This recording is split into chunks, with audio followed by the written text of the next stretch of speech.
So, I'm Writing a Novel is the show where you join me, Oliver Brackenbury, on the journey of writing my next novel, from first ideas all the way to publication and promotion. In this one-man reality show, I'll share with you my ever-evolving thoughts and feelings on how I write, being a writer, and everything that entails at each stage of the process.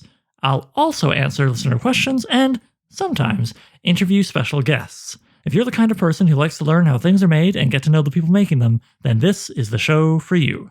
So you know what? There's a format I'm pretty interested in, even though this podcast is called So I'm Writing a Novel.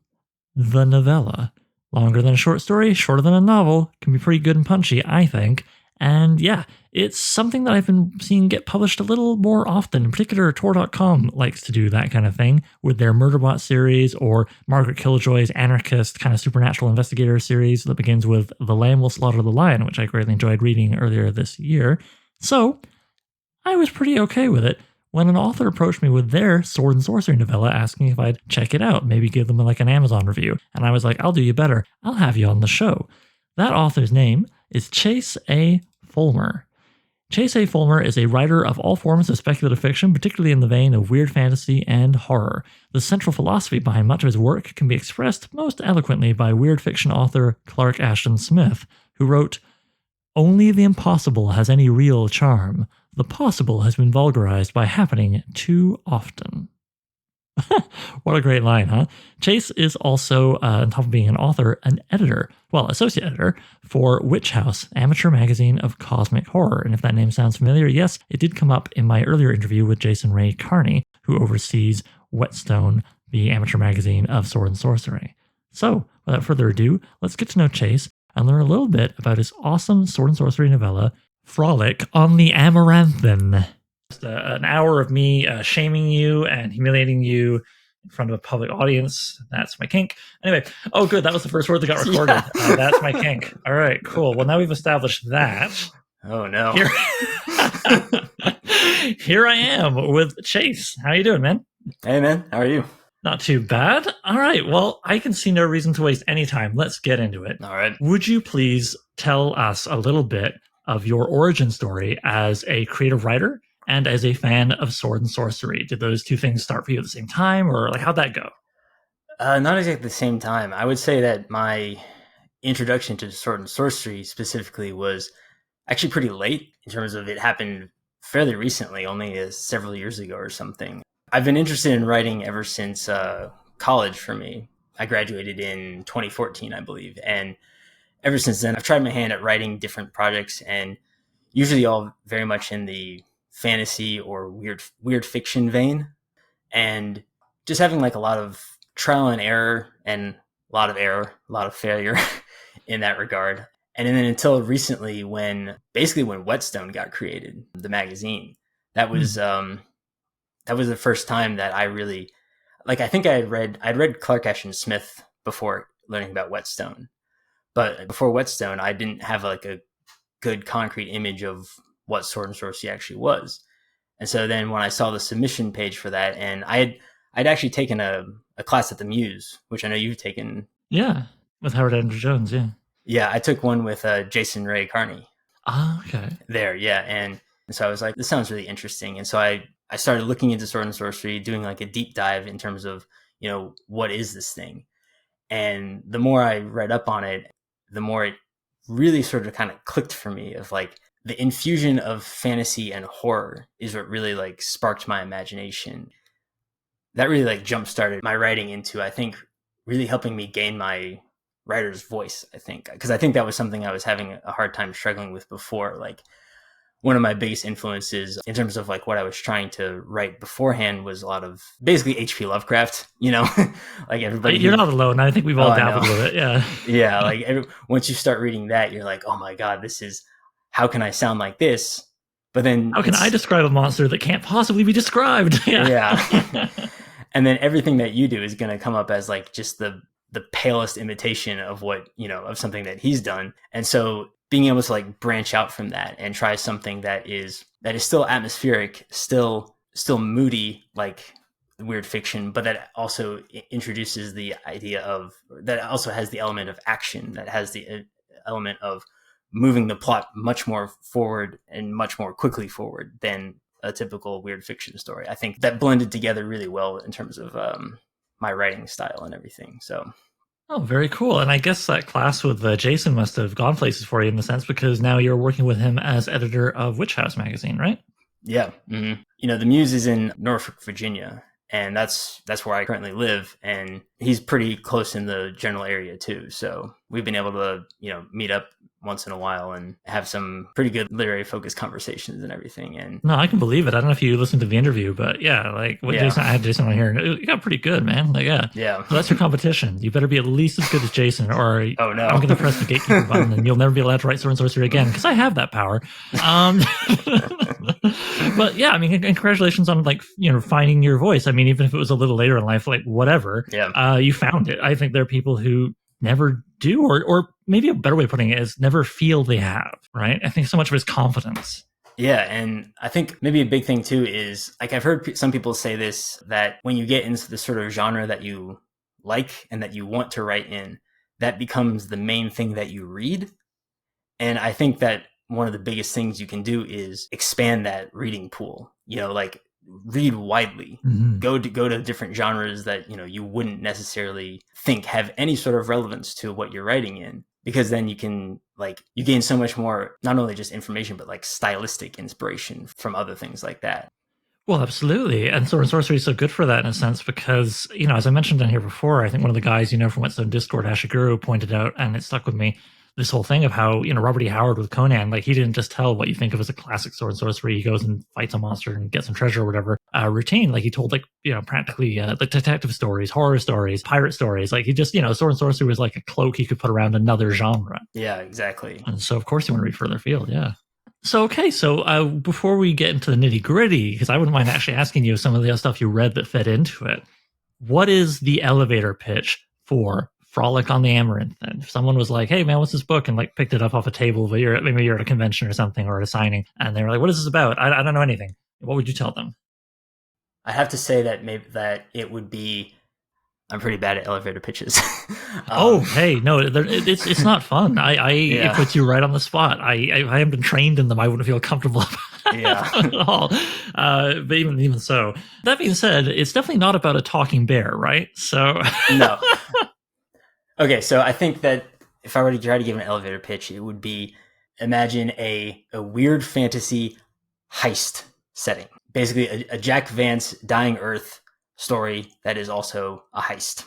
Yeah, and it's centered around a romantic couple. I mean, that was one of the reasons why when I saw you posting, hey, I got a thing coming down the pipe on Whetstone, I was like, oh, neat, because I don't think you see a hell of a lot of that. Maybe I'm not reading the right books and watching the right movies, but, my brain almost goes all the way back to stuff like the Thin Man movies, or the Elongated Man and his wife, Sue Dibney, in the DC Comics. I mean, I know there's probably piles of stuff I'm not aware of. That's always the case in life. But yeah, I still think it makes the story stand out to have it be centered around a romantic couple rather than, two people who have sexual tension. Will they get together? Or, maybe they're like Fafnir and Grey Mouser and they're, having their own independent partners throughout the whole thing. I think that was a pretty cool choice. What brought you to that?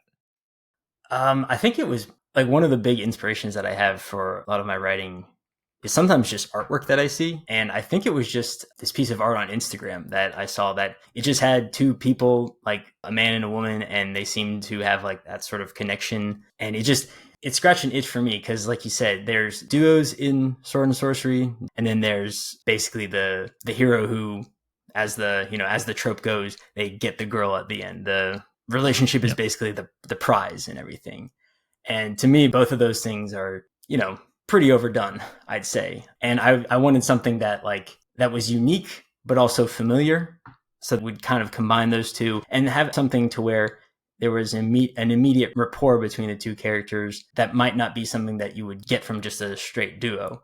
I think it also helped me with some of the themes, a little bit the themes that came up later in the book too, of how the different characters deal with some of the themes that I introduced. So, well, without spoiling the details, what are some of the themes and ideas that you were exploring in the book? It's a cool heist. We got this interesting romantic couple at the center of this plot.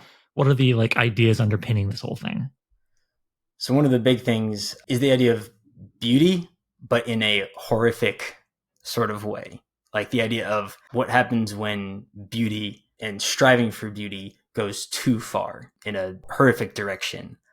So yeah, one of the big inspirations for me would be the Decadent Movement, in the idea of feeling like you're becoming separated from the natural world and trying to fulfill that whole with artificiality, with sensationalism. And it ties a lot into the time periods that it was taking place in, which was the late 19th century, and the general feeling of dissatisfaction with the world, the feeling of decay, the changing of the time in the fin de siècle, changing of the eras and everything. There's this idea that, things are growing worse than there was in a previous era. I think that's a big theme in the sword and sorcery genre in general. Like, there's the whole idea in the Conan stories of civilization versus barbarism. There's a huge impact of that, I think, in the Dying Earth stories of basically what do morals mean at the absolute end of time. You could almost say there's no reason to act in a moral way because literally the next day could just be the end of time. Yeah, exactly. Like with the Dying Earth, one thing I always love about it is the feeling that anything can end at any moment, but also behind, like that's looking forward. You can't really look forward more than a minute. And also behind you is more history than anyone could ever possibly remember. Everything's happened in a way. So what does anything mean? Yeah. Yeah. And I feel like sword and sorcery, which, I kind of view that as a facet of weird fiction in general. And weird fiction had its big heyday in, I wouldn't necessarily say that it was the Decadent Movement, but it was kind of on the tail end of things for that. Weird fiction was in the early 20th century. And so, I see a lot of things in our modern day and age of this idea of, I have what I'm trying to say, but... Or are you thinking about maybe how, people want to make certain countries great again? This kind of calling back to when everything was perfect, which is conveniently always a little before you were alive. There's definitely that. There's also an aesthetic part of it too, where you look at something like, the most obvious thing for me is just plastic surgery, like the glorification and commodification of appearance, of people who are willing to do anything and everything to strive towards this idea that they have of beauty, no matter what the actual consequences of that are. I was just reading recently the portrait of Dorian Gray, or the picture of Dorian Gray. Yeah, and there's the whole idea where Dorian stays looking beautiful and handsome long after he should have started growing old. And even though he's described as appearing beautiful, people in the later parts of the book, they start becoming like disgusted by him. Like, they know that that's not how someone should be.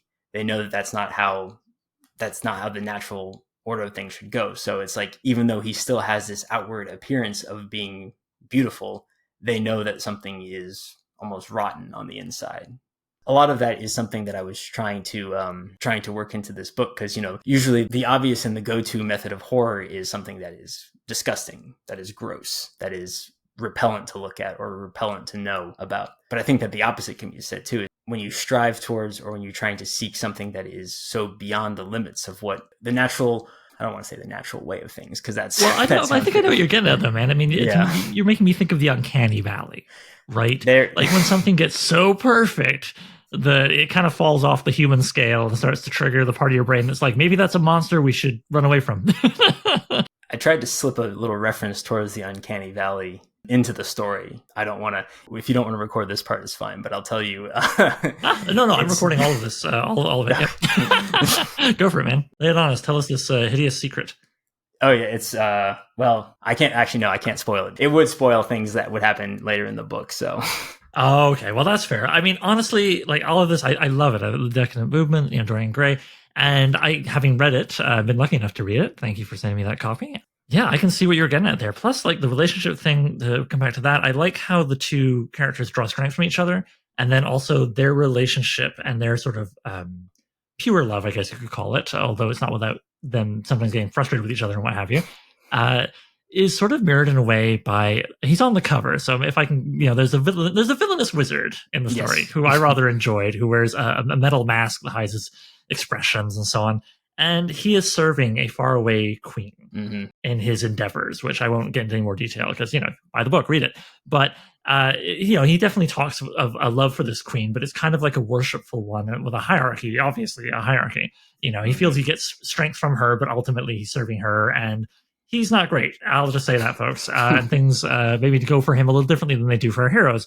And so I think that's kind of neat too, that you have those contrasting relationships going on with our protagonists and our, I guess I think we can call him a villain. I think we can get away with it, especially in Sword and Sorcery. Yeah, okay, the wizard's probably a villain. Oh, yeah.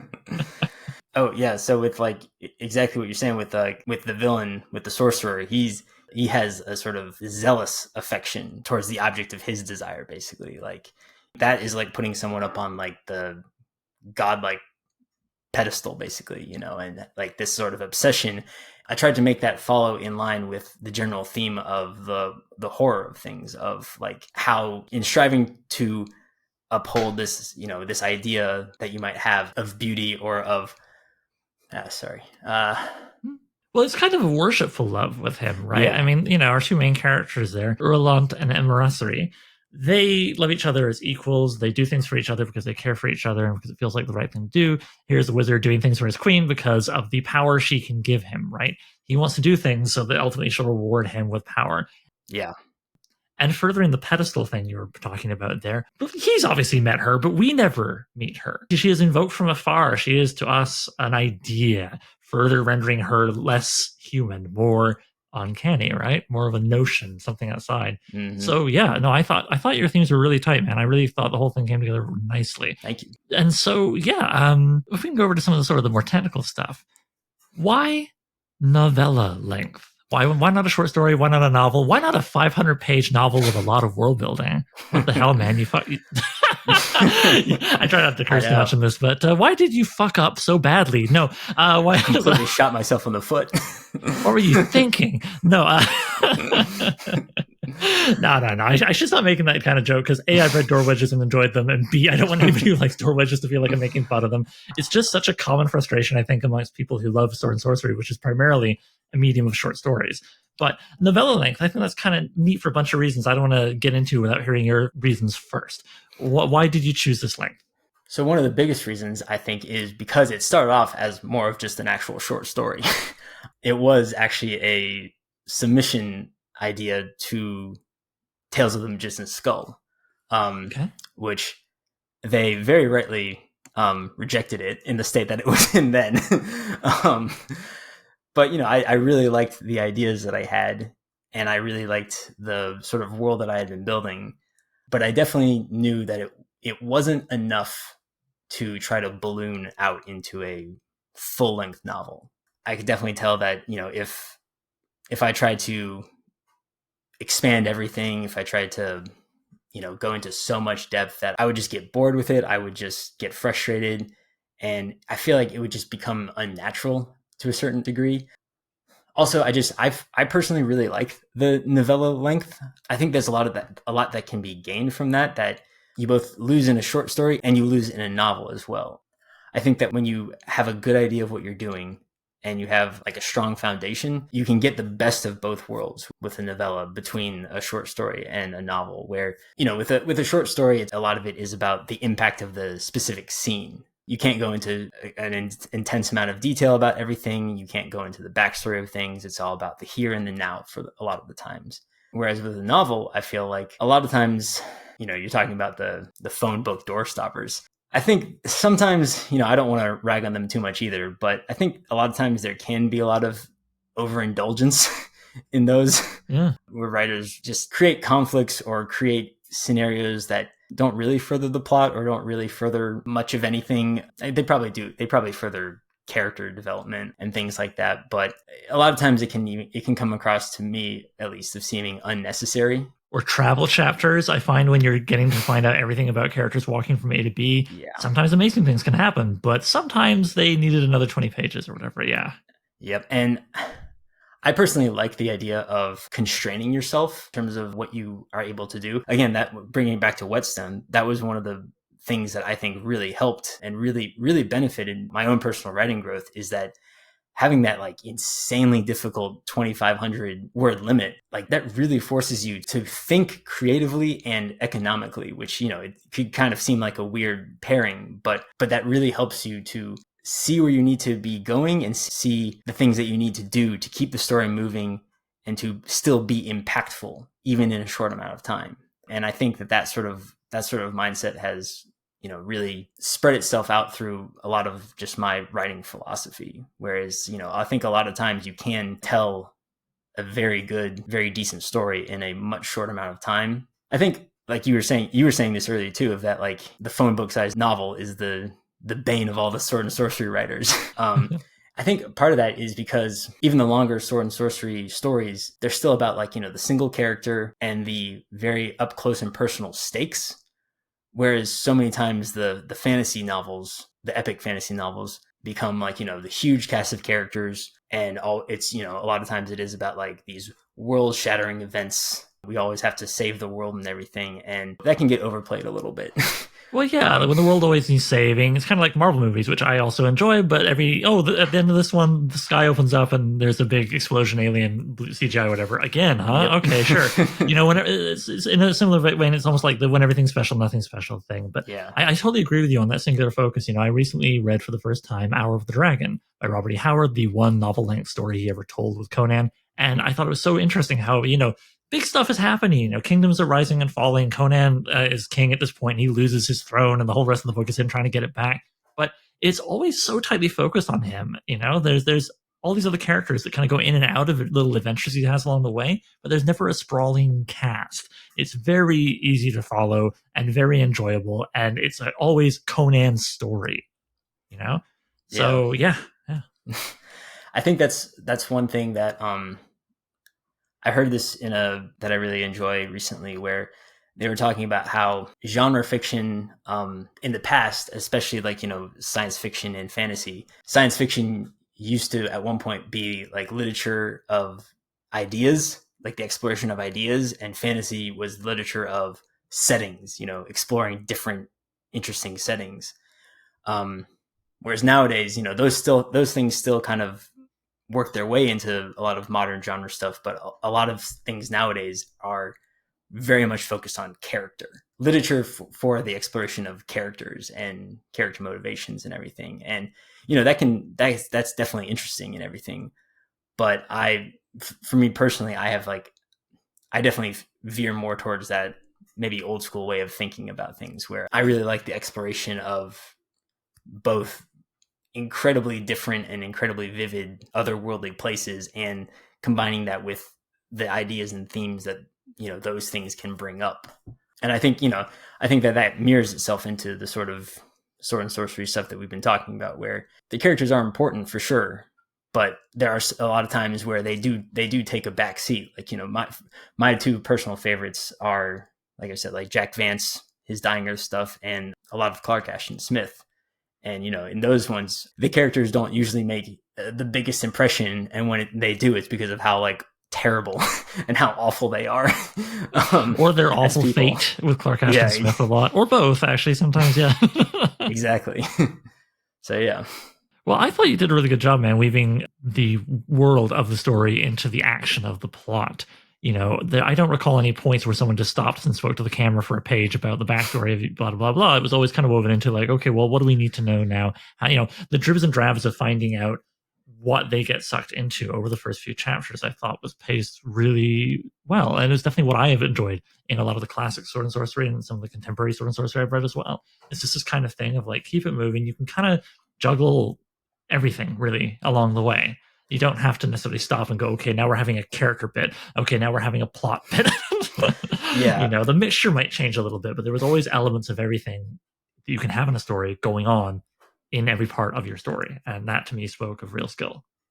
Yeah, I think one of my main mindsets going through this was basically try to go into it assuming that everybody already knows what I'm talking about, and that assuming that because these characters know the world that they're in, they don't need to go on any sort of exposition dumps, and I'm not going to inject any as the author. I really try to juggle the idea of, if I introduce something that is otherworldly or that is very specific to this setting, then I'll introduce it, not linger on it, and then whether it's in a paragraph, a chapter, or a few chapters, I'll then try to naturally weave that later on in to then provide context to something that happened earlier, to keep things moving.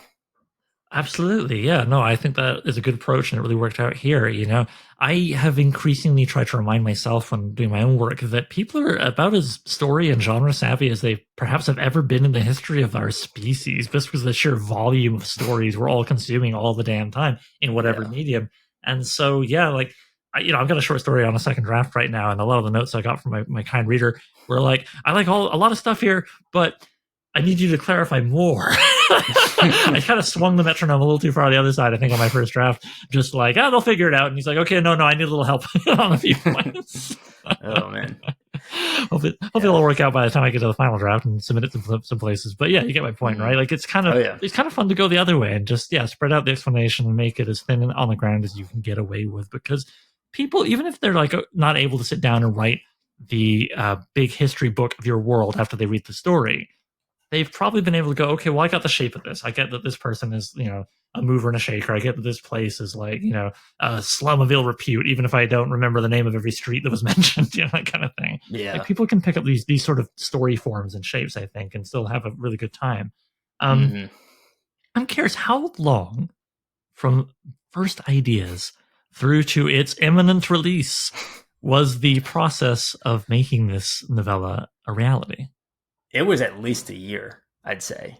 I don't remember, like I said, I initially started this off as it was about a 10,000 word short story, so more of like a novelette, I guess, maybe. But the first draft started out as like a 10,000 word story. And I'm pretty sure that was in the fall of, it must have been like fall 2020. So, but I didn't start expanding and revising it into the novella format until probably maybe around this time, 2021. So it was at least a full year, I would say, of just all the different revisions, all the different rewrites, everything like that. So I definitely didn't try to, well, no, hold on. You didn't try to just rush it out, yeah. No, yeah. That's good. I mean, like I said, you put the work in and it shows. Like, So in a similar vein, like related to all this, on your blog, I'm correct me if I'm wrong, but I feel like I checked out your author site, and on the blog section, the most recent post, you mentioned that the longer a piece you write, the more intimidating you find the editing process. And then over in the Discord we were chatting a bit, and I think you mentioned this plumped up from that 10 grand to around 28,500 words. Mm-hmm. How did you find the editing process on Frolic?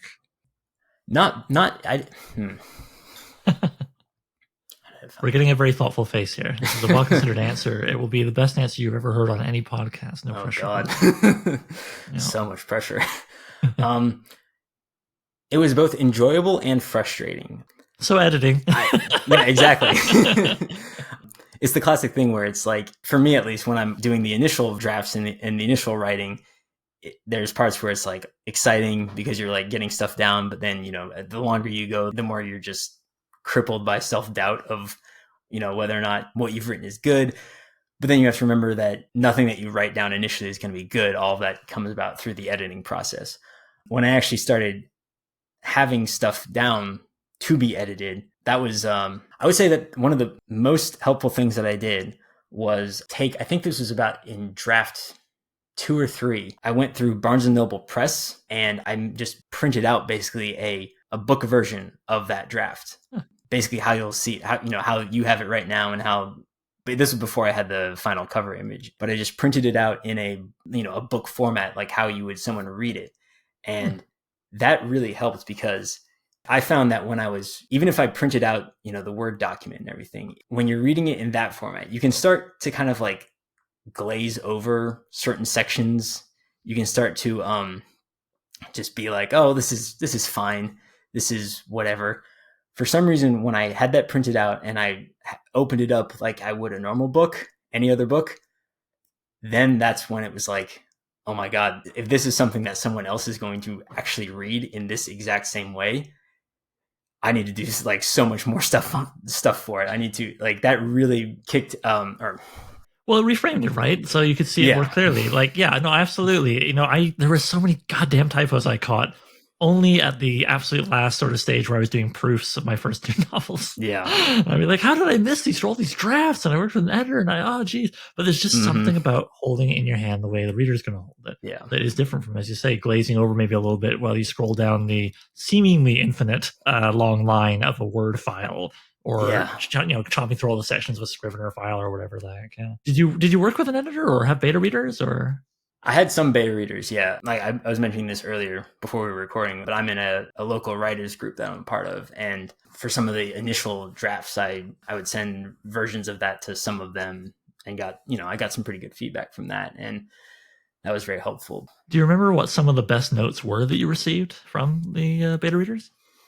Probably a lot of it was clarifying asking for clarification of things, because just basically just areas where I could be more either not concise, but more. Sorry, hold on. Well, I mean, clarity, right? Like, people were seeking maybe a little more detail on certain things that you had not provided. I mean, like me and my story that I'm working with right now. Yeah, clarity is exactly it. Just asking for clarification on things and suggestions on where I could tighten things up to where it comes across as less rambly and more focused on what I was trying to say. So okay, so do you feel that, like, in your earlier drafts, like the lack of clarity came from something like what I was describing, where I was experimenting with how little I could get away with and I went too far, or was it more like you mentioned rambling? Was it that you kind of got excited about some details that were less necessary, and so you put in like a paragraph about that? I always call that Wikipedia mouth. When a character in a story just starts talking about something the author obviously got really into. Like, it's all good in early drafts, but sometimes it survives till the later drafts. And oof. Oh yeah, a lot of that stuff. I think a lot for me too was I would try to like have these interesting ideas or these poetic ways of describing something, and in the initial ways that I did it, it did not come across as clearly as I would have liked it to. So it was like these were sections where I would just need to take a little bit more time and effort in clearing things up and focusing things and figuring out the best way of saying it as opposed to the first way of saying it. Yeah. Well, as I maybe I'm repeating myself from earlier in our little interview here, but I really felt what I read, your final draft here, showed someone who really thought hard about their use of language. And there's the clarity that you mentioned you worked to get.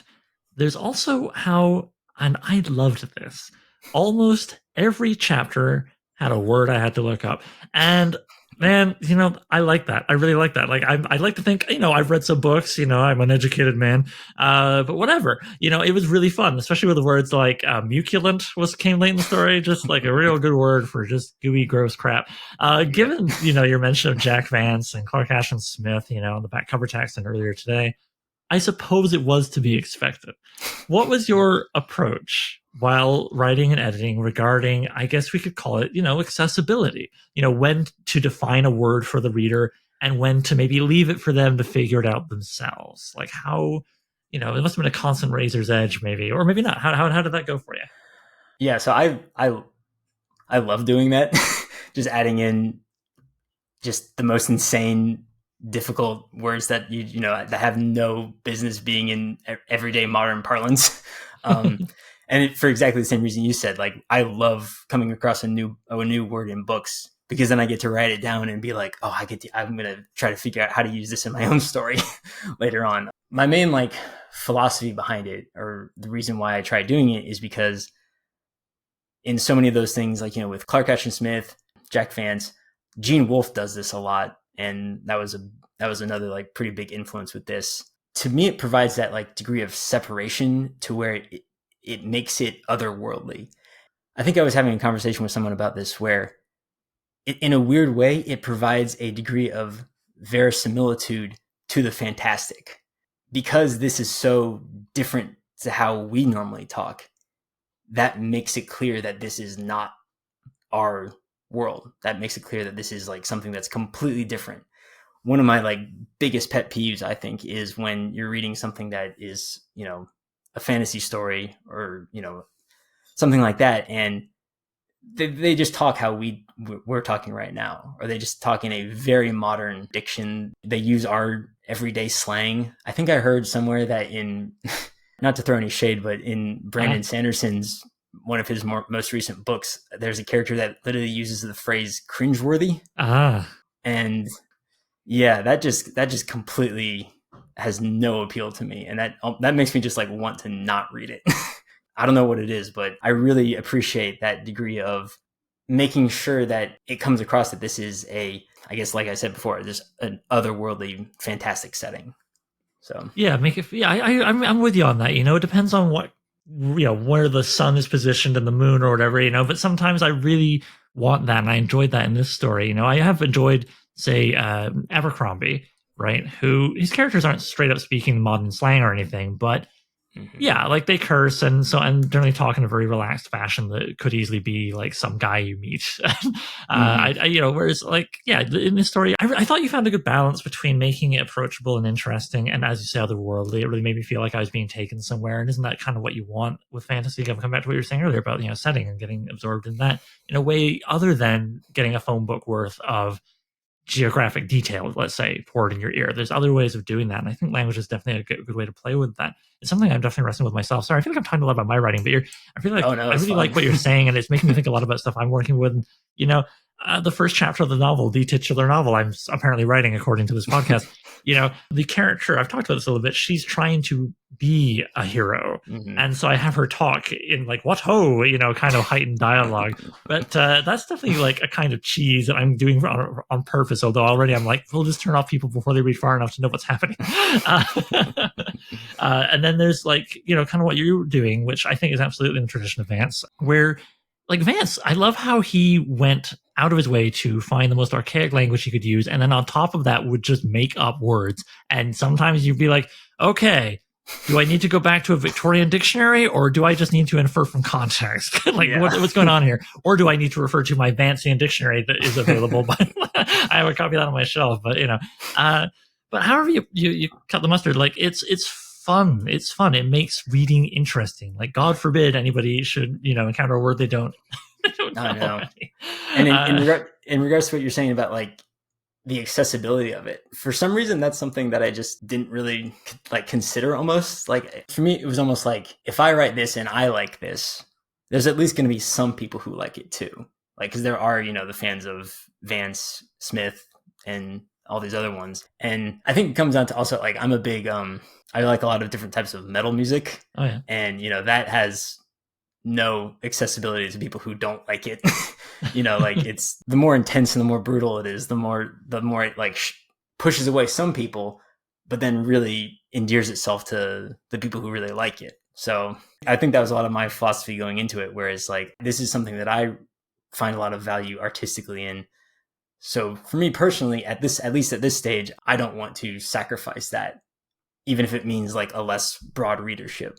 Yeah, so, but it helps you stand out and maybe makes the readers who do stick really stick. Yeah. Yeah. Like, we can't all be Branden Sanderson. Sorry. So if you don't know what we're on about, Branden Sanderson is a perfectly lovely human being, as far as I can tell, who is getting a lot of talk right now because he is running the most successful ever literary Kickstarter for 4 novels he just wrote in like a year of the pandemic when he had more time. And it's earning so much money that understandably there's a lot of sour grapes being chewed on by a lot of people, and also a lot of just understandable sort of feeling of like, oh, gee whiz, I would like if maybe, why was I turning to Rick from Rick and Morty there? Oh, gee, Rick, I wish I could get some of that Branden Sanderson money, but I obviously admit, it's kind of got this guy on all our minds. And for those of you who aren't familiar, his big break was getting tapped to finish a huge fantasy series, the Wheel of Time series. You may have seen the TV adaptation of on Amazon, Hulu? Well, no, not Amazon. Amazon. The Rings. Yeah. No, it was also on Amazon too. Oh, right. Sorry. Pardon me. Jesus. I know. Yeah. They just got so everything. Yeah, when you're into a little sort of a niche genre that is hopefully coming into its own with maybe another renaissance, I'm hoping, you wouldn't mind if maybe some of that mainstream dough flowed more towards the things you'd like. But and Sanderson stuff is very broad appeal, but like, hey, guess what? Like, that helps you get more money. So yeah, so that tug of war there. On the other hand, if you go out of the way to make something super appealing for everybody, maybe you wind up with the unsalted saltine cracker of literature, and nobody really likes it. So what is the perfect formula for writing the most profitable book that is also possessed of a distinct voice? Give me your answer right now. No, I'm kidding, man. Yeah, like this is the thing, you're just constantly arm wrestling. But I think you made a good call with your use of language, because I mean, it comes back to what we were talking about earlier. It's your voice.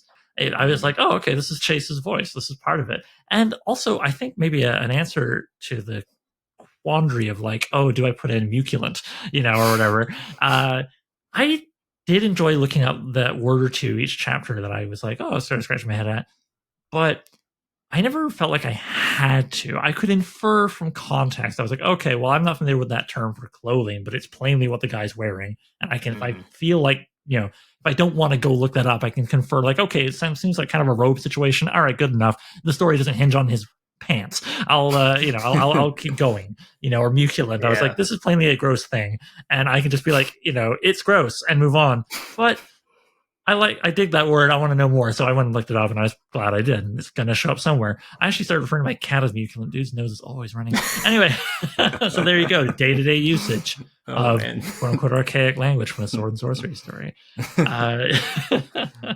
So I'm going to use myself as a leaping off point to a question for you here, because I'm an only child. I'm talking a lot by myself today. It's just where I'm at. Don't know what's going on. With my first novel, I'd love to have conquered the universe. I would love to get that Branden Sanderson money. But honestly, my personal conditions for success with it were just completing the bloody thing, selling it to a publisher, didn't have to be a big one. It wasn't. And having a fun launch party with my friends. Anything else was gravy. In that vein, as we're coming up to, the launch of Frolic on the Amaranthyn, what are your goals with this book? How would you define success for yourself, do you think? I think it's mainly that just the people who do read it really like it and really get something out of it. I think that's really all I can ask for, because, I'm not having a publisher behind me. I'm not in any sort of like widespread appeal thing. So I'm not like, this is 100% like a passion project for me right now. Just trying to get like this vision that I've had in my head out there to the world, and just to kind of see what happens. So yeah, just to have people who want to read it, enjoying it and getting something out of it. Whether that's like, just pure enjoyment or just a new sort of experience. So. Well, I gotta say, I mean, success +1 at least with me over here. I as soon as I saw the cover art, which actually that brings me back to a question I skipped over. That cover art is tight, and listener, I know you can't see it right now, but I'll put it up on the website. So I'm running a novel.com. Go to the blog post for this interview. You can see the cover. Also, you can just go buy the book. You'll see the cover then. But yeah, part of what that cover did really well, like I think if I remember correctly, you shared it on the West End Discord, and I saw it, and I immediately was like, I want to read whatever the hell that is. And then you were like, hey, Oliver, do you want to read my book? And I was like, yes, sold already. Mission accomplished. Honestly, a big part was not just that it's a cool cover, that I think, it shows your protagonist, it shows a villain looming over them, classic framing over the city in the background. It's technically proficient. The artist is very talented, obviously. And it's not the kind of sort of generic, like, it's a sword photoshopped in front of a field thing. That, again, like, if you want to hear a common complaint amongst people in sword and sorcery lit circles, listener, that's one of them. Or the cloaked figure that you can't quite see their face, kind of looking over their shoulder at the viewer, and so on and so forth. I mean, big publishers do these things for reasons, saves money, time, it's the thing that works, whatever. But I think one of the cool things about self-publishing is you are not beholden to that. And whether you have $10 or $10,000 to spend on the cover art, I think you can come up with something that works, that is not generic, and not, and this certainly is not that. So yeah, so part of how, aside from that it's just cool, right? It's like, yeah, I literally was judging a book by its cover, which I think with big publishers, well, who knows what the author had in the way of input, probably not much. I try not to do it. With self-publishing, frankly, I do it a lot because the author had creative control, and the cover represents their aesthetic choices and shows like how well they make, creative choices in one medium. And to me, that maybe reflects on how they make choices on the inside as well. And so I saw that cover, and not only was it cool, but it kind of gave me faith. I was like, oh, I think this guy maybe like thinks hard about what he's doing, and and that probably will roll over into a good story. So, or at least certainly, well, if not a story that appeals to me, though it did wind up being one, something that I can at least respect from a technical standpoint. So yeah, like, how did you go about finding an artist and all that stuff? How did that go for you, the cover design? So yeah, I follow a lot of artists on Twitter. That's like my main thing that I do on Twitter, is just like follow people who I think do really good art, and they in turn also follow and retweet other people who do good art, and so then that just like builds on each other and everything. So I'd found this guy a while ago, and I'd really liked his stuff because it was, I don't even know how you describe it, like it's so like just different and unique.